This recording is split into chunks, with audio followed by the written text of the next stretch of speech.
खबर आ रही है।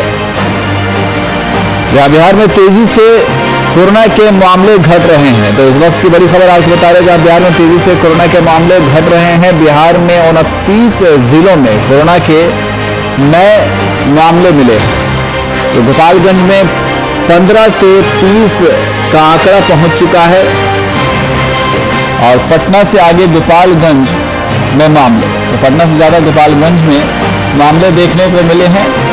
और बिहार में बीते 24 घंटों की अगर बात की जाए तो 24 घंटों में 7 लोगों की कोरोना की वजह से मौत हुई है और बिहार में एक्टिव मामलों में काफी कमी देखने को मिल रही है। तो इस वक्त की बड़ी खबर आपको बता रहे हैं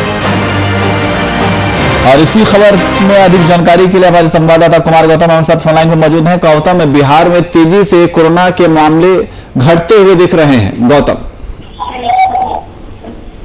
जाहिर तौर पर न्याज देखिए, लॉकडाउन का असर हुआ है बिहार में और यही कारण है कि बिहार में पिछले एक महीने से अगर तुलनात्मक देखें तो एक वक्त ऐसा लगने लगा था कि कोरोना की वजह से पूरा बिहार धीरे धीरे खत्म होने की कगार पर था और बिल्कुल आफत की वो घड़ी थी। लेकिन सरकार और प्रशासन के साथ साथ बिहार के लोगों ने जितनी तत्परता दिखाई जी, तभी जाके लॉकडाउन के पीरियड में कोरोना का ढलान जो है वो देखने को मिला और ये ढलान इस कदर पहुंच गया कि अब सैकड़ों की तादाद मुश्किल से रह गए हैं। लेकिन चिंता इस बात की है कि राजधानी पटना अब तक नंबर 1 रहा था कोरोना के ग्राफ में, लेकिन अब गोपालगंज की बारी है। गोपालगंज भी पटना से ऊपर निकल गया है, तो चिंता की बात है। लेकिन इसमें अच्छी खबर यह है कि लगातार जो आंकड़े हैं वो धीरे धीरे घटते जा रहे हैं। ये सरकार के लिए भी अच्छी खबर है, स्वास्थ्य विभाग के लिए भी अच्छी खबर है कि आखिर बिहार ने कंट्रोल कर लिया किसी तरीके से और अब जो जांच थोड़े बहुत बाकी है वो भी पूरे हो जाएंगे और उसकी भी संख्या जो है वो अब सैकड़ों में नहीं है, दहाई के अंक में है। लेकिन हाँ, इतना जरूर है कि राजधानी पटना पहले दिन से नंबर 1 पे था और कभी वक्त था कि जब 2700-2800 प्रतिदिन नए मरीज मिल रहे थे और ऐसे में अस्पतालों में उन मरीजों को भर्ती कर पाना बहुत मुश्किल था क्योंकि उनके लिए बेड के साथ साथ ऑक्सीजन, दवाइयां, डॉक्टर, स्वास्थ्यकर्मी, तमाम चीज उसी अनुपात में चाहिए होते हैं। तो ऐसे में ज्यादातर लोगों ने अपने घरों में इलाज कराना मुनासिब समझा। लेकिन जिस तरह से मौत के आंकड़े भी लगातार बढ़ रहे थे, ये उससे भी ज्यादा चिंता का विषय था। एक वक्त ऐसा लग रहा था कि रिकवरी रेट 70 के आसपास पहुंच गया, तो उस समय और भी हालात अच्छे नहीं थे क्योंकि बिहार के अंदर 98.9 तक रिकवरी रेट गए थे। तो उस समय लग रहा था कि बिहार को आखिर क्या हो गया, किसकी नजर लग गई है। लेकिन धीरे धीरे लॉकडाउन का असर हुआ, संक्रमण के दायरे में कमी आई, लोगों ने मास्क पहनना फिर से शुरू किया। अचानक से जिन लोगों ने हाथ धोना छोड़ दिया था उन लोगों ने भी 2 गज की दूरी और हाथ धोना जरूरी, ये तमाम वो चीजें धीरे से उसको अपने जीवन में उतारना शुरू किया और देखिए उसका परिणाम आपके सामने है, पूरे बिहार के सामने है कि बिहार की जो स्थिति है वो बहुत अच्छी है और अब जाकर कह सकते हैं कि बिहार धीरे धीरे कोरोना मुक्ति की तरफ बढ़ रहा है। तो बिहार के लिए अच्छे संकेत है। बिल्कुल गौतम, बिहार के लिए काफी अच्छे संकेत हैं। लगातार मामलों में कमी देखी जा रही है और इसे कहीं ना कहीं लॉकडाउन जिस तरीके से सरकार ने लगाया और जो भी सख्तियां बरती गई उसका नतीजा आज देखने को मिल रहा है। लेकिन वहीं दूसरी तरफ अगर बात करें गौतम, तो जिस तरीके से दवाओं की, कोरोना की जो दवाएं हैं उसकी कालाबाजारी बढ़ी है कहीं ना कहीं और ब्लैक फंगस की दवाओं में भी काफी कमी देखने को मिल रही है। आज बिल्कुल सही कहा आपने कि कोरोना के बाद जो ब्लैक फंगस जिस तरह से पैर पसार रहा है पूरे बिहार में, ये चिंता का सबब है। और हालांकि बहुत ज्यादा लोगों के अंदर अभी भी ब्लैक फंगस को लेकर के जागरूकता नहीं है और ना तो जानकारी है, लेकिन जो अस्पताल जा रहे हैं या जो अस्पताल में है इस वक्त, उनके लिए सबसे बड़ी विकट समस्या है ब्लैक फंगस की। और जो सरकारी आंकड़े हैं उस आंकड़ों के मुताबिक पटना के अंदर जो IGIMS और एम्स में ज्यादा मरीज हैं, वहां भी आपूर्ति नहीं है दवाओं की। मरीजों की स्थिति संकट में है। अस्पतालों को पिछले 2 दिनों से ब्लैक फंगस का इंजेक्शन नहीं मिला है। तो कहीं ना कहीं सरकार की ये लापरवाही, सरकार की ये उदासीनता लोगों के जान के ऊपर एक आफत आ गई है। कोरोना से ज्यादा ब्लैक फंगस की जो मरीज मिलने लगे हैं, और इसके अलावा देखिए पहले निजी अस्पताल ले रहे थे इनको एडमिट कर रहे थे, मगर जिस तरह से 24 घंटे के अंदर और या 48 घंटे के अंदर ब्लैक फंगस मरीजों के ऊपर एक ऐसा अटैक कर देता है कि जहां सांस लेने में चौक हो जाता है, तो कहीं ना कहीं वो सांस लेने में बहुत दिक्कतें होती है और 24 घंटे के अंदर मरीज की जान भी जा सकती है। लिहाजा जो प्राइवेट अस्पताल है उन अस्पतालों ने ब्लैक फंगस के मरीज के सिम्टम को देखते ही उन्हें रेफर कर दिया, उन्हें हटाने की कोशिश की। और यही कारण है कि जो सरकारी अस्पताल है IGIMS और एम्स, वहां पर ही सिर्फ ब्लैक फंगस के मरीज है और वहां भी 2 दिनों से अस्पतालों में इंजेक्शन की कमी है, किल्लत है, जिसकी वजह से ये दिक्कतें आ रही है। और आपको बता दें कि 3 महीने के बाद ये पहला ऐसा मौका होगा जब मरीजों की संख्या 30 से नीचे है जी, नए केस मिले हैं। तो ये अच्छे संकेत है। कोरोना के 245 मरीज ही मिले हैं, लेकिन सबसे अधिक मरीज गोपालगंज में मिले हैं, पटना दूसरे स्थान पर है और महज 27 मरीज मिले। IGIMS में 3 मरीजों की हालांकि मौत हो गई है। MMCH में सोमवार को भी 1 मरीजों की मौत हो गई थी, माफ कीजिए 1 मरीज भर्ती नहीं हो पाए थे वहां पर भी, और 31 मरीज भर्ती है। तो टोटल PMCH की स्थिति भी वही है, मरीज भर्ती नहीं हुए वहां भी, लेकिन हाँ 1 मौतें हुई है। तो कह सकते हैं कि इस वक्त 27 नए केस आए हैं, 4 नए मरीज मिले हैं जिसमें 3 की मौत हुई है। और कोरोना से इस वक्त बिहार से ज्यादा ब्लैक फंगस के मरीजों की संख्या बढ़ी है। तो ये दिक्कतें हैं जिसकी वजह से बिल्कुल गौतम, ब्लैक फंगस के मरीज भी बढ़े हैं और कोरोना के मामलों में लगातार कमी आ रही है, लेकिन इसके बीच जैसा कि मैंने जिक्र किया कि कालाबाजारी का मामला भी लगातार उठता जा रहा है। दवाओं को लेकर के कालाबाजारी भी जोरों शोर पर है और इसी बीच अब तीसरे वेव की भी बात कही जा रही है। तो कहीं ना कहीं तीसरे वेव को लेकर के राज्य सरकार की व्यवस्था क्या है, उस स्वास्थ्य विभाग में किस तरीके की व्यवस्था की जा रही है? देखिए, जहां तक स्वास्थ्य विभाग की बात है तो स्वास्थ्य विभाग में कोरोना और ब्लैक फंगस को लेकर अगर IGIMS की बात करें तो रोज करीब 500 वायल की खपत हो रही है। यहाँ अगर रविवार के इंजेक्शन नहीं है तो आप अंदाजा लगाइए कि पिछले 48 घंटे से 500 यानी कि 1000 वायल की जरूरत होती है। वहां भी दिक्कतें हैं, तो सरकार को सोचना होगा, प्रशासन को सोचना होगा। और भर्ती मरीजों को 20 और 21 जून को इंजेक्शन नहीं लगा है, तो आप अंदाजा लगाइए कि जब 2 दिनों से इंजेक्शन नहीं लगा तो उनकी स्थिति तो नाजुक होगी। हालांकि अस्पताल प्रशासन ने इंजेक्शन उपलब्ध कराने के लिए विभाग को पत्र लिखा है, लेकिन यहाँ ब्लैक फंगस के 8 मरीज भर्ती हैं, PMCH में 22 मरीज भर्ती हैं और यहाँ भी इंजेक्शन खत्म हो गया है और बिना इंजेक्शन के इनकी जान बचाना बहुत मुश्किल है। ब्लैक फंगस के मरीजों की जान बचाना बहुत मुश्किल है। हालांकि जो डॉक्टर हैं उनकी माने तो समय पर मरीज को दवा उपलब्ध नहीं होने से जो रिकवरी टाइम या बीमारी बढ़ने की आशंका रहती है। यही कारण है कि इनकी जान की, मैंने पहले कहा कि इनकी जान के ऊपर आफत है और 2 दिनों से आखिर की दवाएं क्यों नहीं मिल रही है, दवाओं की कालाबाजारी क्यों हो रही है, ये बहुत बड़ा सवाल है। हालांकि इसको लेकर के प्रशासन ने चिट्ठी लिखी है, लेकिन जब तक इनके वायल या इनके जो इंजेक्शन है वो अगर नहीं मिल जाते तब तक ये बहुत ही चिंता का विषय है। और जल्द से जल्द सरकार को, प्रशासन को ये दवाइयां मुहैया करानी होगी, तभी जाकर के जो पुराने मरीज हैं उनका भी इलाज हो सकता है और जो नए मरीज हैं उन्हें भर्ती लिया जा सकता है। जी बिल्कुल गौतम, बहुत बहुत शुक्रिया तमाम जानकारी के लिए।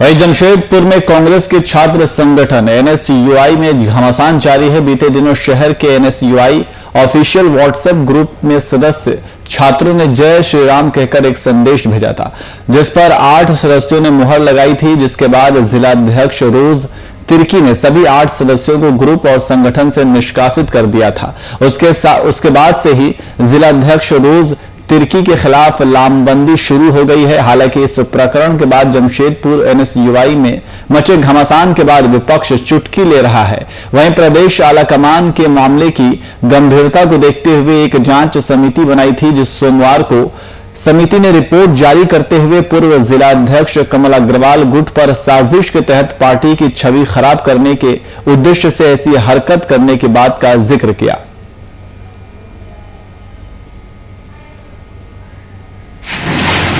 विगत दिनों जिस प्रकार जय श्री राम नारा लगाने के बाद 8 एनएसयूआई कार्यकर्ताओं को अन्य कारण के बहाने निष्कासित कर दिया गया, जबरन निष्कासित किया गया।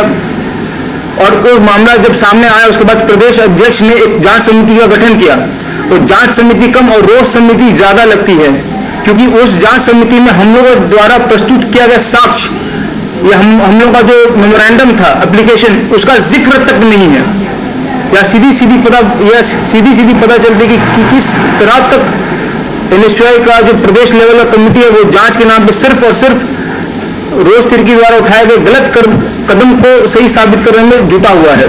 जिस ग्रुप में जय श्री राम हर हर महादेव लिया गया उस ग्रुप में हम थे भी नहीं और हम ये मैटर से बहुत दूर थे और मुझे एक ग्रुप से भी कोई लेना देना नहीं था, फिर भी मुझे जबरदस्त निष्कासित कर दिया। और हम जब ये नोटिस देखे कि मुझे निष्कासित कर दिया, वहाँ पे इल्ज़ाम भी लगाया कि असली बातें ये करने के लिए मुझे निष्कासित कर दिया। मैं रोज तिर्की से ये पूछना चाहता हूँ कि आपसे हम क्या असली बातें किए और क्यों किया। हम जय श्री राम भी बोलते हैं और बोलते रहेंगे और आगे भी बोलेंगे और मुझे रग रग में मेरा दिल में जय श्री राम बसते हैं। देखिए, हम लोग को कितना भी महंगा पड़े लेकिन श्री राम हमारे आराध्य हैं, हम जय श्री राम कहते रहेंगे। एवं मेरा कुछ सवाल था कि क्या जय श्री राम बोलना गलत है। दूसरा सवाल कि जय श्री राम बोलने से क्या किसी को ठेस पहुंचती है। और तीसरा सवाल कि उन्होंने हम सब पर आरोप लगाया गया है कि हम लोगों ने उनके खिलाफ, हम 8 लोगों ने उनके खिलाफ अश्लील टिप्पणी की है।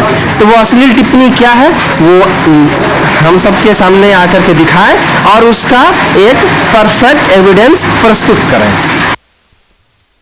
और इसी खबर पर अधिक जानकारी के लिए हमारे ब्यूरो चीफ लाला जबीन हमारे साथ ऑनलाइन में मौजूद हैं। जबीन, जय श्री राम के नारे से कांग्रेस के छात्र संघ एनएसयूआई में घमासान मचा हुआ है, क्या है पूरा मामला?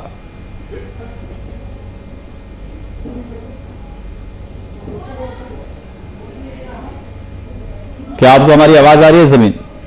यह करवा दिया गया है। जय श्री राम लिखने पे एनएसयूआई के जो भी है छात्र संघ जो है उसे हमें यहाँ निकाल दिया गया है और इस पे वो लोग हटा रहे हैं। तो इन लोगों का कहना है कि हम एक प्रेस कॉन्फ्रेंस किए ये लोग और लोग का कहना है कि हम लोग क्या जय श्री राम लिखना गलत है। लेकिन अभी जिस तरह से ये मामला है, क्योंकि एक तरफा ये आ रहा है सामने, अब जब एनएसयूआई की टीम वहीं की बात हम लोग ये भी करना चाह रहे हैं कि एनएसयूआई की जो भी संघ के अध्यक्ष जो हैं वो उनसे बात करें तो वो फोन उठा नहीं रहे हैं। तो अभी ये कहना, क्योंकि एक पक्ष तो सुना दिया, दूसरा पक्ष अभी नहीं सुनाया है। लेकिन जिस तरह से जो ये लोग कह रहे हैं कि हम लोग जय श्री राम लिखे हैं तो उससे हमें निकाल दिया गया है पार्टी से, तो ये अगर इस तरह के होता है तो अगर गलत है। लेकिन ये लोग अभी अपनी बात रखे हैं, दूसरी तरफ से अभी पक्ष रखना बाकी है। न्यास जी, बहुत बहुत शुक्रिया तमाम जानकारी के लिए।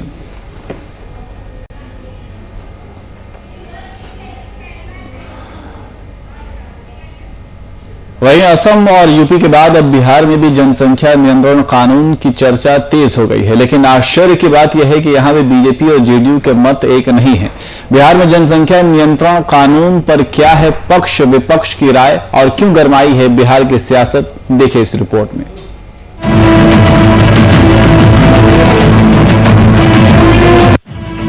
जनसंख्या नियंत्रण कानून पर गरमाई बिहार की सियासत, बीजेपी से अलग दिखाया जेडीयू का रुख। देश में 2 बच्चों की जनसंख्या नीति को लेकर एक बार फिर से सियासत गरमाने लगी है। असम के मुख्यमंत्री हेमंत की घोषणा के बाद से ही देश में एक नई बहस छिड़ गई है। लगे हाथों उत्तर प्रदेश से भी खबर आई है कि योगी सरकार भी तैयारी कर रही है कि उत्तर प्रदेश में सरकारी योजनाओं का लाभ उन्हीं को मिलेगा जिनके 2 बच्चे हैं। साथ ही विधि आयोग ने जनसंख्या नियंत्रण के लिए कानून का मसौदा बनाना भी शुरू कर दिया है। ऐसे में जब असम और उत्तर प्रदेश जैसे राज्य में जनसंख्या नियंत्रण कानून बनाने की चर्चा तेज हुई तो बिहार से भी इस तरह के कानून बनाने की मांग शुरू हो गई है। असम के मुख्यमंत्री ने जो बातें कही है वो कहीं न कहीं देश हित में है। अगर किसी को बुरा लग रहा है तो शायद वो देश हित में नहीं सोच रहा है। बढ़ती जनसंख्या अभिशाप बन गई है। यह हिंदुस्तान को गंभीर से जकड़ रही है। वहीं बीजेपी के सहयोगी जेडीयू के नेता जनसंख्या नियंत्रण कानून के सवाल पर सीधा जवाब देने से बचने की कोशिश करते हुए दिखे। जेडीयू को लगता है कि इस मांग से एक खास धर्म विशेष के लोगों में प्रतिक्रिया हो सकती है। इसे देखते हुए बिहार के अल्पसंख्यक कल्याण मंत्री जमा खान का कहना है कि कोई भी फैसला सर्वसम्मति से होना चाहिए। ठीक ऐसा ही बयान जेडीयू प्रवक्ता राजीव रंजन का भी देखने को मिला। जनसंख्या नियंत्रण निसंदेह एक महत्वपूर्ण एक अभियान होना चाहिए, लेकिन इस देश में सर्वानुमति और आपसी सहमति के बगैर कानून थोप करके ऐसे फैसलों को जमीन पर उतारना मुश्किल होगा। और मुझे लगता है इस देश में जनसंख्या को लेकर के जो चिंताएं हैं वो समाज के सभी वर्गों में वो व्याप्त हैं। जागरूकता बढ़ाने की जरूरत है। राष्ट्रीय विमर्श का इसे हिस्सा बनाना चाहिए। Electronic media, print media, social media, सरकार के अनेक कार्यक्रम हैं जिनके जरिए इनको प्रमुखता के साथ प्रचार करके राजनीतिक दलों को विश्वास में लेकर ये महत्वपूर्ण फैसला जमीन पर। वहीं आरजेडी के वरिष्ठ विधायक भाई वीरेंद्र का कहना है कि जनसंख्या नियंत्रण कानून को लेकर जो चर्चा हो रही है उसे आप ऐसे ही नहीं लागू कर सकते।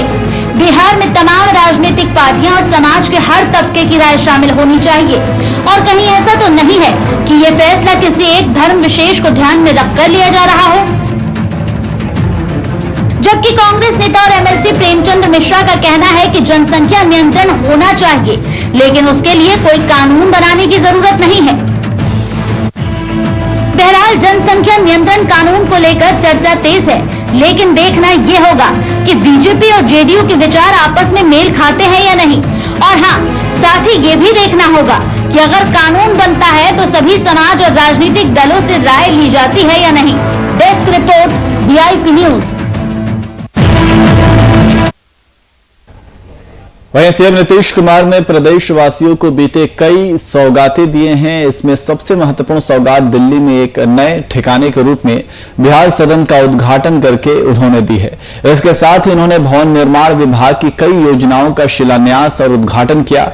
वर्चुअल माध्यम से आयोजित इस समारोह में दिल्ली स्थित 10 मंजिला बिहार सदन का उद्घाटन करते हुए सीएम ने कहा कि बिहार से बड़ी संख्या में लोग इलाज कराने दिल्ली जाते हैं, अब उन्हें वहां कोई परेशानी नहीं होगी। बिहार सदन की नींव 2 साल पहले सीएम नीतीश ने ही रखी थी। यह भवन दिल्ली के द्वारिका सेक्टर 19 में करीब 2 एकड़ में लगभग 78 करोड़ रुपए की लागत से बनाया गया है। इसकी 10 मंजिलें हैं और इसमें 108 कमरे हैं। इसके अलावा इसमें राज्यपाल और मुख्यमंत्री के साथ वीवीआईपी के लिए 8 अलग अलग स्वीट्स हैं। कैबिनेट मंत्रियों के लिए भी 6 स्वीट्स बनाए गए हैं।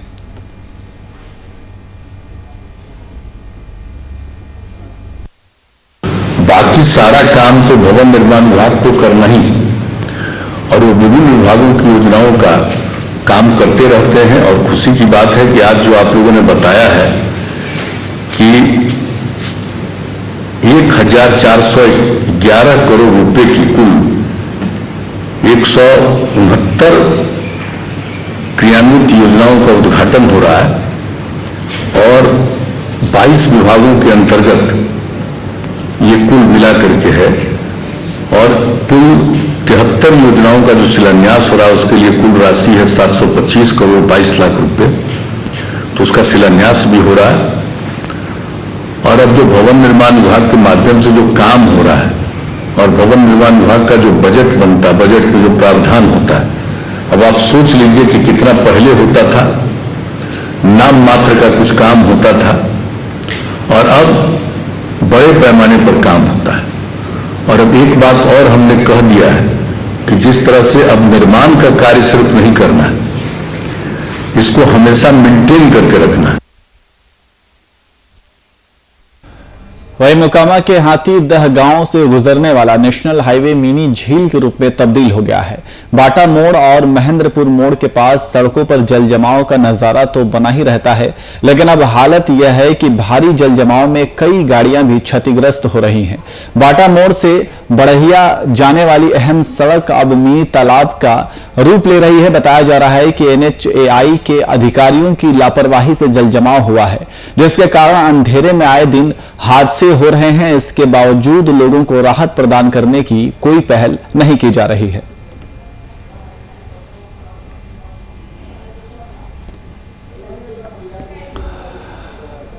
और गिरिडीह में लगातार हो रही बारिश ने सड़कों की सूरत बदल दी है। इससे न केवल राहगीरों को सड़कों पर चलना मुश्किल हो गया है, बल्कि वाहन भी क्षतिग्रस्त हो रहे हैं।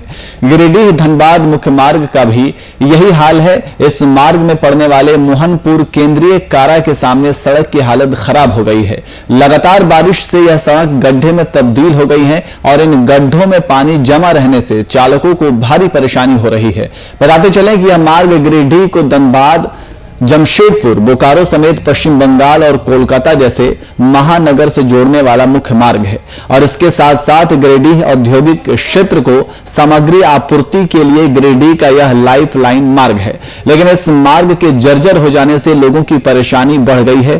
तत्काल इसकी मरम्मत नहीं हुई तो कभी भी यह बड़ी घटना घट सकती है।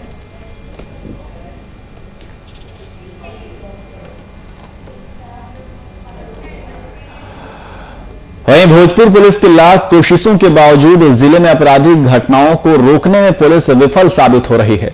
हालांकि जिले में क्राइम कंट्रोल करने के लिए भोजपुर पुलिस कप्तान राकेश कुमार दुबे ने पदभार संभालते ही चीता मोबाइल का गठन किया था, लेकिन इससे भी कुछ खास परिणाम सामने नहीं आया। वहीं जहां एक तरफ बेखौफ अपराधियों ने आभूषण की दुकान से 6.5 लाख की लूट जैसी घटना को अंजाम दिया, तो वहीं दूसरी तरफ नगर थाना क्षेत्र के सपना सिनेमा के पास हथियार से लैस बदमाश ने 50,000 रुपए रंगदारी की मांग की है। घटना के संबंध में बताया जा रहा है कि नगर थाना क्षेत्र के सपना सिनेमा के पास मेहतर कॉलोनी निवासी पुत्र भरत राम के घर हथियार से लैस नगर थाना क्षेत्र के मोती टोला निवासी देवेंद्र यादव के यहां आया और 50,000 रुपए रंगदारी की मांग करने लगा। यादव बुलाया हमको, मेरा काम है तुमसे, हमको गए गली में हमको बुलाया, बोला हमको 50,000 रुपये चाहिए। तो हम बोले क्यों 50,000 आपको दे रहे हैं? तो ना ही हमको चाहे, हमको आदमी बुलाया भेजा है। तो हम बोले कौन आदमी भेजा है? तो तू देगा कि नहीं देगा? हम बोले क्यों दे, हम लोग निगम का कर्मचारी हैं, हम निगम में नौकरी करते हैं, क्यों आपको 50,000 दें? तो नहीं देगा ना तो तुमको गोली मार देंगे। तो इसके बाद पूरा मैं अपने भाई को बुलाएं, उनको बोल के चलिए हम लोग आपको 50,000 रुपये दे रहे हैं। उसको अपने भाई को बुलाएं, हम अपने भाई को बुलाते बोला कि आपको भाई क्यों बुलाया? कपार पर गोली भेज दिया, कपार पर गोली भेज, मेरा भाई पीछे धान कर लिया उसको, धरने के बाद उसको पूरा हाथा भाई फायदा फेंक दिया। फिर उसके बाद आके विकास यादव यहाँ पे बोला कि अगर इसको नहीं छोड़ोगे तो तुम लोग को कभी भी गोली मार देंगे।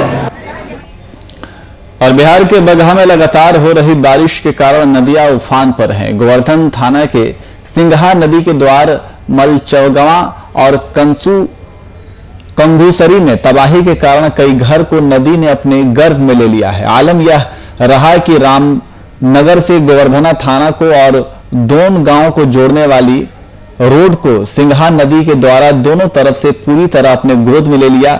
बीच में कंघूसरी गांव के कुछ घर बच गए, जिसके बाद बचे घर के लोगों से सर्किल इंस्पेक्टर गोवर्धना थाना अध्यक्ष के द्वारा जाकर लोगों को समझाया कि आप लोग सुरक्षित जगह पर चले जाएं और साथ ही कोरोना वैक्सीनेशन के लिए लोगों को जागरूक भी किया गया।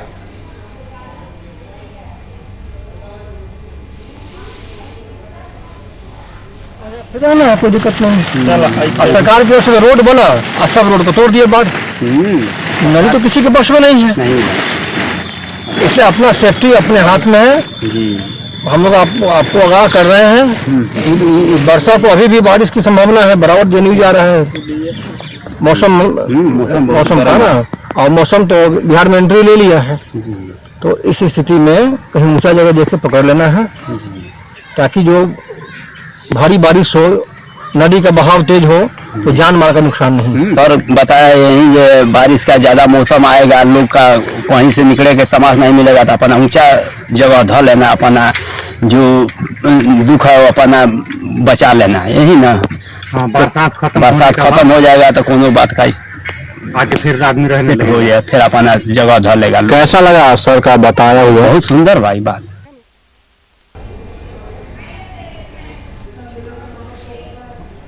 और फिलहाल बुलेटिन में इतना ही। देश और दुनिया की तमाम खबरों के लिए देखते रहिए VIP न्यूज। नमस्कार।